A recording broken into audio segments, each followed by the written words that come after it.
గురుగారు ముందుగా మొదటి ప్రశ్నను చూద్దామండి. రమేష్ గారు విశాఖపట్నం నుంచి అడుగుతున్నారు ఈ ప్రశ్నని. పాతవైపోయిన దేవుడి పటాలను ఏం చేయాలి తెలియజేయండి అంటూ రాస్తున్నారు. సాధారణంగా అది విగ్రహం అయినా చిత్రపటం అయినా ఫ్రేమ్ అయినా అందులో భగవంతుడు ఉన్నారు అనేటువంటి ఒక నమ్మకం ఉండాలి. విశ్వాసం అనేది ప్రధానం. కనుక ఈ రోజుల్లో మనం గమనిస్తున్నది ఏంటంటే ఇది చక్కటి ప్రశ్న. ఇది ఈ రోజుల్లో మామూలుగా రోడ్ల మీద పడేస్తున్నారు, చెట్ల కింద రోడ్ల మీద ఎవరింటి ముందో లేకపోతే వాళ్ళ గేటు దగ్గర పారేస్తున్నారు.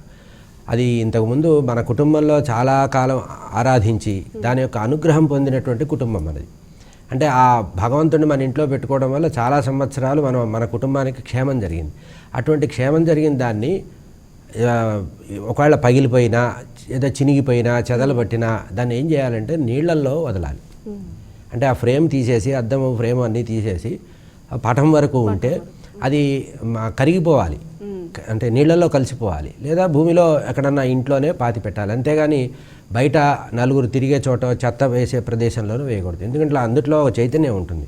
అంటే మామూలుగా అది ప్రింటింగ్ ప్రెస్లో తయారైనప్పుడు దాంట్లో ఏం గౌరవం ఉండదు, అది మామూలు న్యూస్ పేపర్ లాగానే ఉంటుంది. కానీ మనం ఇంట్లో పండగల్లో కానీ ఇతరత్ర విషయంలో కానీ కొంత మంత్రమో జపమో నామమో చేసి నైవేద్యాలు పెట్టి హారతులు ఇచ్చి రకరకాల ఉపచారాలు చేస్తాం కనుక ఒకసారి పూజ చేసినటువంటి వస్తువు అదే మామూలుగా ఇళ్లలో ఏదో డ్రెస్సింగ్ రూమ్లోనో లేకపోతే ఎక్కడో పెట్టుకుంటే షోకేసులో పెట్టుకునేది పర్వాలా.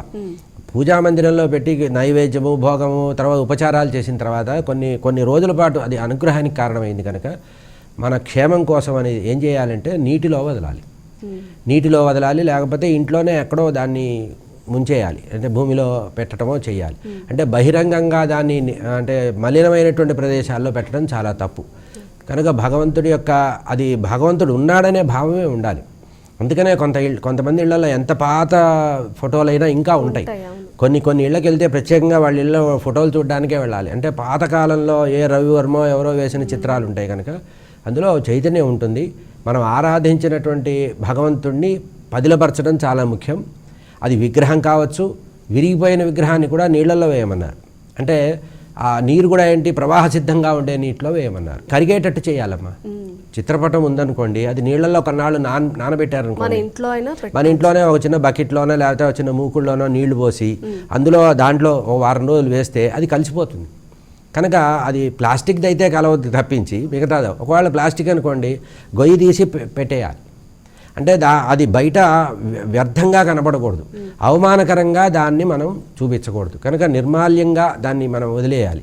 ఎక్కువగా నీటిలో ప్రవాహంలో ఉండే నీటిలో ఎక్కడన్నా యాత్రకు వెళ్తున్నాం అనుకోండి, సంచిలో పెట్టుకొని వెళ్ళి వేసేయచ్చు. మనకి నగరాల్లో దొరకపోయినా ప్రవాహం ఏ యాత్రకో వెళ్తాం, కృష్ణానదో గోదావరి అట్లా వదిలేయచ్చు. ఎందుకంటే అది పంచభూతాల్లో కలిసిపోవాలి, కానీ విడిగా అది అవమానకరంగా ఉండకూడదు. కనుక చిత్రపటాల విషయం అందుకనే మనం ముఖ్యంగా ఇప్పుడు ఒక నియమం ఏం పెట్టుకోవాలంటే పూజా మందిరంలో కూడా 1 లేదా 2 దేవుళ్ళే పెట్టుకోవడం మంచిది. ఇన్ని దేవుళ్ళు పెట్టుకునేటప్పటికి ఏదో ఒకటి దెబ్బతింటుంది, తెలియకుండా చేయి తగిలో కింద పడవచ్చు, లేదా హారతి ఇచ్చేటప్పుడు కాలిపోవచ్చు. ఇట్లాంటి ప్రమాదాలు దొరికితే కనుక పరిమితమైన దేవతలను ఇళ్లలో ఉంచుకోవడం మంచిది. ఇంకా బాగా చెప్పాలంటే కులదైవం ఇష్టదైవం, మన కుటుంబంలో ప్రాచీనంగా పరంపరగా వచ్చేటువంటి కులదైవాన్ని పెట్టుకోవాలి. మన కాలంలో మనకు నచ్చి ఏదన్నా మన జాతకరీత్యా ఆంజనేయ స్వామిని చూసుకో ఇంకోళ్ళని పూజించి అంటారు కదా, అట్లా ఉపదైవం కులదైవం ఇష్టదైవం ఈ 2 దైవాలు పెట్టి ఎక్కువ దేవుళ్ళ లోపలికి పెట్టుకోకపోతే ఈ సమస్య నుంచి బయటపడవచ్చు. అంటే భగవంతుడు ఒకసారి తెచ్చిన తర్వాత విసర్జించడం చాలా కష్టం. కనుక వీలైనంత వరకు పవిత్రంగా దాన్ని నీటిలో వదలటమే పద్ధతి. మరొక ప్రశ్నను చూద్దాం గురువుగారు. విజయవాడ నుంచి రమణి గారు అడుగుతున్నారు ఈ ప్రశ్నని. ఏ రోజుల్లో తలంటు స్నానం చేయకూడదు తెలియజేయండి గురువుగారు అని అడుగుతున్నారు. ఈ తలంటు స్నానం 2 రకాలు.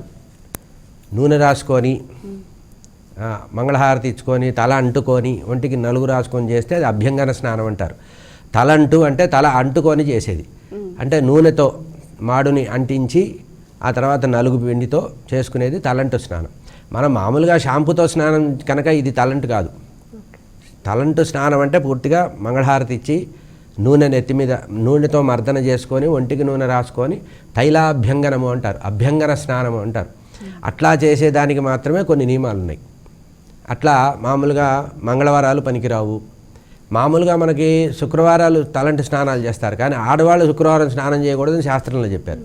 కనుక అటువంటివి ఎక్కువ కాకుండా మామూలుగా తలకి స్నానం చేయడం వేరు, తలంటి స్నానం వేరు. కనుక పవిత్రమైనటువంటి పర్వదినాల్లో చేసే స్నానం ఉంది. ఉదాహరణకి అమావాస్య నాడు తలంటి స్నానం చేయకూడదు అంటారు, కానీ దీపావళి నాడు మనం చేస్తాం.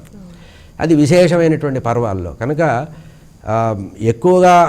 ఎక్కువసార్లు తలస్నానం చేయకూడదు స్త్రీలు. ఎక్కువసార్లు తలస్నానం స్త్రీలు చేయకూడదు అంటారు. పురుషులు మాత్రం నిత్యం తలస్నానం చేయాలి. అంటే తలస్నానం చేయకుండా పురుషుడు దేవతార్చన చేయకూడదన్నారు. అంటే ఇప్పట్లాగా క్రాఫులు లేవుగా పూర్వకాలంలో, కనుక అప్పుడు ప్రతిసారి తల మీద నీళ్లు పోసుకోవడం అనేది ఉంది. కనుక అభ్యంగన స్నానం మాత్రం ప్రత్యేకంగా తిథివార నక్షత్రాలు పాటించాలి. అష్టమనవములు పనికిరావంటారు. అట్లాగే ఆదివారం నాడు కూడా తలంటి పోసుకోకూడదు అంటారు. సూర్యనారాయణ ప్రీతిగా ఆదివారం నాడు నూనె రాసుకొని స్నానం చేయకూడదు. అందుకనే చెప్పారు కదా అభ్యంగన స్నానం. తలంటు స్నానం మాత్రం ఆదివారం చేయకూడదు. మిగతా వారాల్లో కూడా మంగళవారం పనికిరాదు. స్త్రీలు అనవసరంగా ఈ తలంటి స్నానాలు చేయకూడదు. చాలా పరిమితమైన ముఖ్యమైన తిథుల్లో మాత్రమే చేయాలి. మరొక ప్రశ్నను చూద్దాం గురువుగారు. గణేష్ గారు అడుగుతున్నారు ఈ ప్రశ్నని హైదరాబాద్ నుంచి. రావి వేప చెట్లకు ప్రదక్షిణలు ఎందుకు చేస్తారు? సాధారణంగా దేవతా వృక్షాలని కొన్ని ఉన్నాయి. మనకి 5 దేవతా వృక్షాలు చెప్పారు. మేడి చెట్టు, వేప చెట్టు, రావి చెట్టు, తులసి చెట్టు. ఇదైతే మొక్క, తులసి అయితే మొక్క, కానీ మిగతా వృక్షాలు ఈ పంచమహావృక్షాలు అన్నారు. పంచ పల్లవాలు, వీటి నుంచే దళాలు తీసి మనం వాడతాం. సత్యనారాయణ చేసేటప్పుడు కలశానికి పెడతాం చూసారా, 5 రకాల పల్లవాలు. అందులో రావి, వేప చాలా ముఖ్యం. అయితే ఇవి కామ్యకర్మల కోసం ఉపయోగించేటువంటి వృక్షాలు. ఇవి మన కోరికలు తీరుస్తుంది అన్నారు. రావి చెట్టు విష్ణు స్వరూపం. రావి మహావిష్ణువు యొక్క స్వరూపం. మీరు పురాణ గ్రంథాల్లో కూడా కథల్లో చదివి ఉంటారు. మహాప్రళయం వచ్చినప్పుడు జలం మొత్తం బ్రహ్మాండం అంతా జలంతో నిండిపోతే పరమాత్మ వటపత్ర సాయి పడుకున్నారన్నారు. మర్రి చెట్టు, రావి ఆకు, మర్రి ఆకు, రావి ఆకు మీద పడుకున్నట్టుగా కృష్ణుడు చిన్నగా, మహావిష్ణువు చిన్నగా కాలి బొటన్ వేరు నోట్లో పెట్టుకున్నట్టు పడుకున్నారు కదా, అది కల్పవృక్షం అన్నారు. అంటే ఒక్కొక్క యుగంలో ఒక్కొక్క వృక్షాన్ని కల్పవృక్షంగా పెట్టారు. మనకి కలియుగంలో 2 వృక్షాలని కల్పవృక్షాలుగా అన్నారు. ఒకటి రావి చెట్టు, 2 మేడి చెట్టు. ఈ చెట్లకి ప్రదక్షిణం చేస్తే కామ్యకర్మలు, కోరికలు తీరుతాయని. ఉదాహరణకి సంతానం లేనివారు మేడి చెట్టుకు ప్రదక్షిణం చేస్తే సంతానం కలుగుతారని. అట్లాగే రావి చెట్టుకు కూడా ప్రదక్షిణం చేస్తే ఆ దీర్ఘమైనటువంటి వ్యాధులు పోతాయని. చర్మరోగాలు మొదలైనటువంటి వ్యాధులు పోతాయి. సంతానానికి కూడా రావి చెట్టు ప్రధానం. ఇక అమ్మవారి యొక్క స్వరూపం మనకి వేప చెట్టు. దుర్గాదేవి యొక్క రూపము మనకి అమ్మవారి. ఎందుకంటే గ్రామదేవతలన్నీ కూడా వేప చెట్టు కిందే ఉంటాయి. మనం బోనాలప్పుడు కూడా వేప మండలు వాడతాం. కనుక ఈ వేప చెట్టు కూడా దుర్గాదేవి యొక్క స్వరూపము. రావి చెట్టు విష్ణు స్వరూపం కనుక ఈ మహావృక్షాలకి దారాలు కట్టి, మీరు చూస్తూ ఉంటారు దేవాలయాల్లో కూడా, రావి చెట్టుకి తెల్లటి దారం కట్టి 108 వరుసలు పెట్టి ఆ ప్రదక్షిణం చేస్తే అనుకున్న కోరిక తీరుతుంది. ఆరోగ్యం సమస్య కానీ, ఐశ్వర్యం కరించి కానీ, ఎవరైనా మన మీద ఏదైనా ప్రయోగాలు చేసినా కూడా అవన్నీ తొలగిపోవాలంటే రావి చెట్టుకి ప్రదక్షిణం చేయమన్నారు.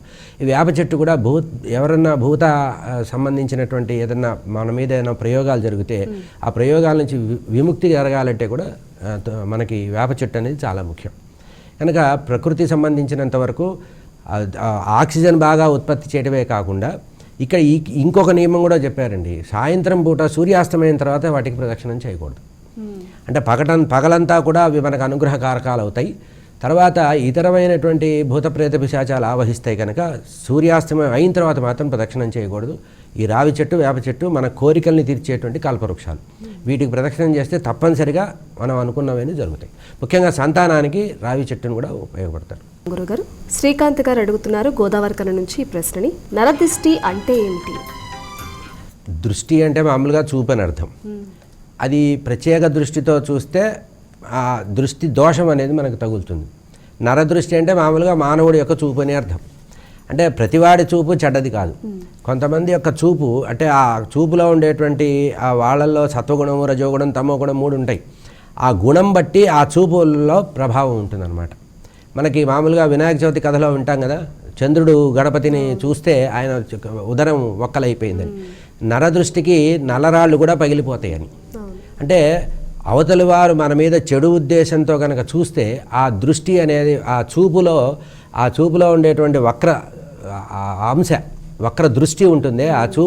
ఆ చూసే చూపు బట్టి మనకి చెడు జరుగుతుందని ఒక విశ్వాసం ఇది. అది పూర్తిగా సత్యం అని చెప్పడానికి కూడా ఆధారాలు ఎక్కడ లేవు. అంటే అవతల వారి మనం బాగా సుఖంగా ఉన్నా, మనం అందంగా ఏదైనా అలంకరించుకున్నా, బాగా నగలు పెట్టుకున్నా, లేకపోతే కొంచెం ఆరోగ్యంగా ఉన్నట్టు గమనించినా అవతల వాళ్ళు మనలో వాళ్ళల్లో లేనిది మనదే ఏదో ఉందని చెప్పి ఒక రకమైన వికారమైనటువంటి భావంతో చూడడమే నరదృష్టి. ఇది పోవడానికి రకరకాలుగా చెప్పారు. నరదృష్టి పోవాలంటే ఇంటికి రాగానే దిష్టి తీయించుకోవడం, ఏదైనా ఉప్పుతో చేయించడం, మిరపకాయలు చుట్టి వేయడం పూర్వకాలంలో ఉంది కదా. ఈ నరదృష్టి అనేది ఉన్నది అనేది ఒక విశ్వాసం. ఇది విశ్వాసమే, దీనికి సైంటిఫిక్గా మనం ప్రూవ్ చేయలేం. కానీ ఆ చూపులో ఉండేటువంటి వక్రమైనటువంటి విషమ భావన, అంటే మన మీద పాజిటివ్గా ఎవరు లేకపోతే ఆ నెగిటివిటీ మన మీద పనిచేస్తుంది. దాన్ని పోగొట్టడానికే ఇంటికి రాగానే కాళ్ళు కట్టుకొని లోపలికి రమ్మంటానికి కారణం ఇదే. అంటే ఎవరన్నా మనని చూసినప్పుడు ఉండే చెడు చూపు అంతా కూడా వెళ్ళిపోతుందని. కనుక నరదృష్టి అనేది దృష్టి దోషంలో సంబంధించింది కనుక దానికి పరిహారం చేసుకుంటూ పోవాలి. అందుకనే అరికాళ్ళలో చిన్నగా చుక్క పెట్టడం, పిల్లలకి చేతిలో చుక్క పెట్టడం, కొన్ని కాటుక పెట్టడం, కళ్ళకి కాటుక పెట్టడం, ఇవన్నీ ఏంటంటే ఎవరన్నా చూసినప్పుడు ఆ దృష్టి దోషం తగలకుండా ఉండాలని చెప్పి చిన్నపిల్లలు కూడా అరికాల్లో చుక్క పెడతారు పసిపిల్లలకి. ఇది అంటే ముద్దుగా ఉన్నారు వాళ్ళ గురించి ఒక ఆలోచన నెగిటివ్గా ఆలోచిస్తారు కనుక అది పోవాలంటే తప్పనిసరిగా ఇటువంటి ప్రత్యామ్నాయాలు చేసుకుంటూ రావాలి. కనుక నరదృష్టి అనేది ఉంది శాస్త్రంలో. మరొక ప్రశ్నను చూద్దాం గురుగారు. రమాదేవి గారు హైదరాబాద్ నుంచి అడుగుతున్నారు ఈ ప్రశ్నని. శవం ఎదురొస్తే దోషమా తెలియజేయండి అంటూ అడుగుతున్నారు. ఎక్కడ దీనికి శాస్త్ర ప్రమాణాల్లో దోషం అనేది లేదు. మీరు కాశీక్షేత్రంకి వెళ్ళారనుకోండి, మణికర్ణికా ఘాట్లోకి వెళుతుంటే మన ఎదురుగా శవాలు వస్తూనే ఉంటాయి వరుసగా. మనం శవం తగలకుండా వెళ్ళే అవకాశమే కాశీక్షేత్రంలో ఉండదు. ఎందుకంటే మహాశ్మశానం అన్నారు కనుక అది అమంగళం అనే మాట ఎక్కువగా అనుకోవాల్సిన అవసరం లేదు. ఒకవేళ అటువంటి భావం ఏదన్నా వస్తే వెంటనే వచ్చి కాళ్ళు కడుక్కొని వెళ్ళిపోవడం మంచిది. కానీ ప్రతివాడు శరీరం జీవితంలో వదిలి వెళ్ళటానికి అది ఒక పెద్ద మనకు సూచనే. అంటే ఈ శరీరం శాశ్వతం కాదురా బాబు, ఎప్పటికైనా మనం కూడా ఎవరో పాడగట్టి తీసుకెళ్తారని చెప్పడానికి భావం, వైరాగ్యం రావడానికి సూచనే. కానీ మనం ఏదైనా శుభకార్యాలకు కానీ ముఖ్యమైన పనులకు వెళ్ళేటప్పుడు కానీ ఇటువంటివి ఎదురు రాకూడదనేది ఒక ప్రాచీన పరంపరగా వస్తున్న నమ్మకమే. కానీ శవం ఎదురు వస్తే తప్పనే మాట ఎక్కడా శాస్త్రంలో లేదు. అసలు ఎక్కడైనా ఎవరింట్లో అన్నా శవం ఉండి వాళ్ళు సరిగ్గా వాహకులు లేకపోతే మనం వెళ్ళి సహాయం చేయమని కూడా శాస్త్రం చెప్పారు. శవవాహనం వల్ల కూడా పుణ్యం వస్తుందన్నారు. ముట్టుకోవడం ఎదురు రావడం కాదు, దాన్ని మోస్తే కూడా పుణ్యం వస్తుందన్నారు.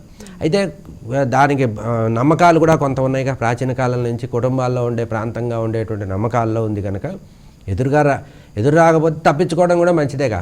మనం పిల్లి ఎదురుగా వస్తే పక్కకు జరగట్లా కనుక అది తప్పు అనే శాస్త్రం ఎక్కడా లేదు. ముఖ్యంగా చెప్పే కదా, కాశీక్షేత్రానికి వెళితే శవం కనబడకుండా మీకు ఆ క్షేత్రం నుంచి బయటికి రాలేరు మీరు. ఎందుకంటే ఎక్కడెక్కడ మరణించిన వాళ్ళని కూడా అంబులెన్స్లో తెచ్చి అక్కడే కార్యక్రమం చేస్తారు, కాశ్యాంతు మరణాన్ ముక్తి అని.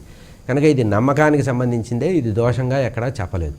కానీ పొరపాటున ఎప్పుడైనా ఎదురొచ్చినా తక్షణం చేసుకోవాల్సింది ఏముంటుంది, వెంటనే వచ్చి స్నానం చేసేసి బట్టలు మార్చుకొని వెళ్ళాలి. అంటే మనకు సంబంధించినటువంటిది కాకుండా అప్పుడు వెంటనే వెనక్కి వచ్చి వస్త్రం మార్చుకొని స్నానం చేసి సచేల స్నానం చేయమన్నారు. అంటే శవాన్ని కనుక ముట్టుకుంటే సచేలంగా ఉన్నట్టుగానే స్నానం చేసేసి బట్టలు మార్చేసి వెంటనే వెళ్ళమన్నారు. ఇంత విభూతి ధారణం, ఇంత తిలక ధారణం చేస్తే ఆ పరిహారం జరుగుతుంది. కానీ శాస్త్రంలో చెడు అనేది ఎక్కడా చెప్పలేదు. కానీ చాలా మందికి ఉంటుంది, ఆ నమ్మకం విశ్వాసం ఉంటుంది కనుక ఆ సెంటిమెంట్తో ఉన్నవాళ్ళు తప్పనిసరిగా సచేల స్నానం చేయాలి. శవాన్ని కనుక ముట్టుకుంటే సచేల స్నానం చేయమని చెప్పబడింది. యజ్ఞోపవీతం కూడా మార్చుకోమని చెప్పారు, జంధ్యం కూడా మార్చాలి అనేది ఉన్నది శాస్త్రంలో ఉన్నమాటే. కానీ అది తప్పుగా ఎక్కువగా ఫీల్ అవ్వడం మంచిది కాదు. మరొక ప్రశ్నను చూద్దామండి. జయరామ్ గారు అడుగుతున్నారు ఈ ప్రశ్నని. అపశకునాలు ఎదురైతే బయటకు వెళ్ళకూడదా? ఇది కేవలం మనసుకు సంబంధించిందే. ఇప్పుడు పరమాత్మ సృష్టిలో జంతువులు ఉన్నాయి, జీవరాశులన్నీ ఉన్నాయి. మన్ని సృష్టించినట్టే పిల్లిని కూడా సృష్టించాడు. మన కర్మవశం చేత మనం పాపాలు చేస్తే పిల్లి జన్మ ఎత్తుతామని కూడా మనకి ఉంది. మనకి ఉండే కర్మ విపాకంలో చెప్పబడింది ఏంటంటే, మన పూర్వార్జితమైనటువంటి పుణ్యపాప కర్మల వల్ల మనకి జన్మలు వస్తాయి అన్నారు. ఏదో మనం ఉత్తమ జన్మ ఇప్పుడు మానవ జన్మ ఎత్తాం కదా అని చెప్పి ఇదే గొప్పది అది చెడ్డది అనుకోవడానికి లేదు. అయితే నమ్మకం అనేది ఒకటి ఉంటుందిగా, దానికి సంబంధించి మనం అపశకునంగా అనుకునేవి ఉన్నాయి. ఏది తుమ్మితే వెళ్ళకూడదు, తర్వాత పిల్లి ఎదురుగా వస్తే వెళ్ళకూడదు, ఇటువంటివి ఉన్నాయి. కాకి ఎదురుగా వచ్చిన కాకి అరిచినా ఎదురుగా ఉన్న. కానీ శకున శాస్త్రం అని ప్రత్యేకంగా ఒక శాస్త్రమే ఉంది. దాంట్లో ఏంటంటే పిల్లి ఎదురుగా కుడివైపు నుంచి వెళ్తే మంచిది, ఎడం వైపు నుంచి మంచిది కాదు, ఇటువంటివి శాస్త్రంలో లోపల గహనంగా ఉన్న విషయాలు మంచిది ఉన్నదే. కానీ మనం చెప్పలేము. పిల్లులే ఇళ్లలోనే పెంచుకుంటున్నారు. పిల్లులు, కుక్కలు, పిల్లులు ఇళ్లలో పెంచుకునే రోజుల్లో ఇది మంచిది కాదా అంటే లేదు. అపశకునం అనేది మనం ఏదన్నా పని మీద వెళ్తున్నప్పుడు ఎవరన్నా తుమ్మారనుకోండి, దీనికి కూడా రెండు రకాలు, రెండు తుమ్ములు మంచిదంటారు, వెనక తుమ్ము మంచిదంటారు. అంటే మనం గేట్ దాటి పాస్ అయిపోయిన తర్వాత వెనక ఎవరన్నా ఇంట్లో తుమ్మారనుకోండి, అది మంచిదే అంటారు. మన ఎదురుగా తుమ్ము మంచిది కాదంటారు బయలుదేరే ముందు. వీటన్నిటినీ కూడా భగవన్ నామస్కరణ చేస్తూ వెళ్ళమన్నారు. అందుకనే ఇంట్లోంచి బయటకు వచ్చేటప్పుడు ఎస్సిఓ నామరూపాభ్యాం యాదేవి సర్వమంగళ అని చెప్పి జయమంత్రాన్ని చదువుతూ బయటికి వెళ్ళమన్నారు. అంటే నువ్వు ఏదో పని మీద వెళ్తున్నావు, ఆ వెళ్ళే పని సక్రమంగా జరగడానికి భగవంతుడి యొక్క అనుకూలత కావాలని. ఇప్పుడు ఎప్పుడైతే భగవంతుడి యొక్క నామం చేసుకుంటూ భగవంతుడిని తలుచుకుంటూ ఇంట్లో దేవుడిని నమస్కారం పెట్టి బయటికి వెళ్ళామనుకోండి, అక్కడ ఎదురుగా ఏదొచ్చిందో నువ్వు చూసుకునే అవకాశమే లేదు. అంటే దాన్ని అధిగమించగలం మనం. భగవంతుడి నామాన్ని చేసుకుంటూ ఏదన్నా 4 శ్లోకాలు చదువుకుంటూ ఇది ఆపదామహర్తారము ఇట్లాంటి శ్లోకాలు చదువుకుంటూ వెళ్తే వీటిని అధిగమించవచ్చు. కనుక అపశకునం అనేది ఉండదు. మనసే అన్నిటికీ ప్రధానం కదా, ఆ మనసుని మనం కట్టడి చేయలేం కనుక. అందుకనే దీనికి మన వాళ్ళు ఏం చెప్పారంటే, ఇంట్లో ఎవరన్నా అక్కనో చెల్లెలో తల్లో ఎవరో ఒకళ్ళు ఎదురు రమ్మనేవాళ్ళు. ఒకసారి బయటికి వెళ్ళి నేను బయటికి వెళ్తున్నాను ఎదురుగా రమ్మని పిలుచుకునేవాళ్ళు. అప్పుడు ఏంటంటే ఇవి ఓవర్లుక్ అవుతాయి. కనుక వీటిని అధిగమించడమే మంచిది. మరొక ప్రశ్నను చూద్దామండి. జయలలిత గారు శ్రీకాకుళం నుంచి అడుగుతున్నారు ఈ ప్రశ్నని. కలలో దేవతలు కనిపిస్తే ఏమవుతుంది? మంచిదే. ఇప్పుడు సాధారణంగా కళ ఎట్లా వస్తుందంటే, మనం అనుకున్న విషయాలే కళలో వస్తాయి. సగం కళలు మన రాత్రి పడుకునే ముందు లేదా ఆ రోజు సాయంత్రం సూర్యాస్తమైన తర్వాత మనం ఏదైతే మనసులో అనుకుంటున్నామో, లేదా టీవీలో ఏ సీరియల్లో చూసామో, ఏదో పుస్తకం చదివాం, ఎవరితోనో ఫోన్లో మాట్లాడాము, అది కూడా కళలోకి వస్తుంది. కనుక కళలో వచ్చేది ప్రతిదీ కూడా దోషం కాదు. అయితే కొన్ని ఏమిటంటే కళలో కొన్ని కనపడకూడదన్నారు. నూనె రాసుకున్నట్టుగా, ఒంటి నిండా నూనె రాసుకున్నట్టు కానీ, నల్లటి వస్త్రాలు వేసుకున్నట్టు కానీ కనపడకూడదన్నారు. పిశాచాలు కనపడకూడదు, గార్ధవం గాడిద కనపడకూడదు, ఇటువంటివి ఉన్నాయి. తెల్లటి వస్తువులని మంచివన్నారు కళలో కనబడితే. కళలో బంగారం కనపడకూడదన్నారు. కళలో బంగారం కనపడకూడదు, పేడ కనపడవచ్చు, ఐశ్వర్యంట. అంటే మనకు పాజిటివ్గా బయట ఏవి కనబడతాయో అవి కళలో నెగిటివ్. కానీ ఒక దేవతల విషయంలో మాత్రం ఆ దోషం లేదు. దేవతలు అంటే కొన్ని నమ్మకాలు ఏంటంటే మృత్యువు దగ్గరికి వస్తుందని భయపడతారు కొంతమంది. కానీ భగవంతుడి యొక్క అనుగ్రహం ఉన్నట్టుగా భావన చేసి భగవంతుడు కనబడితే తప్పే ఉంది. కనుక దేవతలు కళ్ళలో కనబడితే తప్పు కాదు, రాక్షసులు పిశాచులు కనబడితే తప్పు. కానీ భగవంతుడు కళ్ళలో కనబడితే అనుగ్రహం కిందే లెక్క, మనకేదో మంచి జరుగుతుంది అని ఆ భావంతో ఉండడం మంచిది. గురుగారు, ఈనాటి ధర్మ సందేహాలు కార్యక్రమం ద్వారా ప్రేక్షకులు ఉత్తరాల ద్వారా అడిగినటువంటి సందేహాలకు చాలా చక్కని సమాధానాలు తెలియజేశారండి. ధన్యవాదాలు.